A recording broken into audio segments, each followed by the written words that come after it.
Hi மக்களே, welcome to ஆரோக்கிய சமையல். இன்றைக்கி நம்ம என்ன பார்க்க போகிறோன்னா, கருணக்கிழங்கு தாளிதம் எப்படி செய்கிறதுன்னு பார்ப்போமா?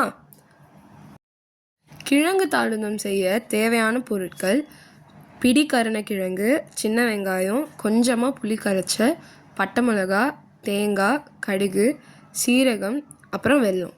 முதல்ல கருணக்கிழங்கு வேக வைக்கிறதுக்கு கொய்யா இலையும் வாஷ் பண்ண கருணக்கிழங்கையும் சேர்த்துக்கோங்க. கொய்யா இலை எதுக்கு சேர்க்குறோன்னா, கருணக்கிழங்குல நேச்சுரலாக இருக்க அரிப்புத்தன்மையை போக்குறதுக்காக சேர்க்குறோம். கருணக்கிழங்கு வெந்தோடனே தோலை உரிச்சிட்டு நல்லா மசிச்சு எடுத்துக்கணும்.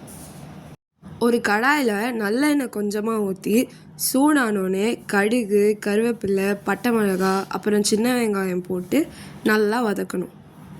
கொஞ்சமாக உப்பு, கரைச்சி வச்ச புளி, கொஞ்சமாக தண்ணி ஊற்றி கொதிக்க விடணும். கொதி வந்தோடனே மசிச்சு வச்ச கிழங்கு சேர்த்து நல்லா மிக்ஸ் பண்ணி விடணும். அப்புறம் தேங்காய், சீரகம் ரெண்டுத்தையும் அரைச்சி அதில் சேர்த்துக்கணும். தேவையான அளவு உப்பு சேர்த்துட்டு, உங்களுக்கு காரம் தேவைப்பட்டுச்சுன்னா கொஞ்சோண்டு மிளகாத்தூள் சேர்த்துட்டு வெல்லத்தை போட்டு நல்லா கிளறுனா கருணக்கிழங்கு தாளிதம் ரெடி. கருணக்கிழங்கோட ஹெல்த் பெனிஃபிட்ஸ் இதில் ஃபைபர் நிறைய இருக்கிறதுனால டைஜஷனுக்கு ஹெல்ப் பண்ணும். கேலரி ரொம்ப லோவாக இருக்கிறதுனால இது வெயிட் லாஸ்க்கு ஹெல்ப் பண்ணும். அப்புறம் இதில் கிளைசமிக் இண்டெக்ஸும் கம்மியாக இருக்கிறதுனால சுகர் பேஷண்ட்ஸும் இதை கன்சியூம் பண்ணிக்கலாம். இன்னொரு ஹெல்த்தியான ரெசிபியோட உங்களை சந்திக்கிறேன். Tata, bye bye.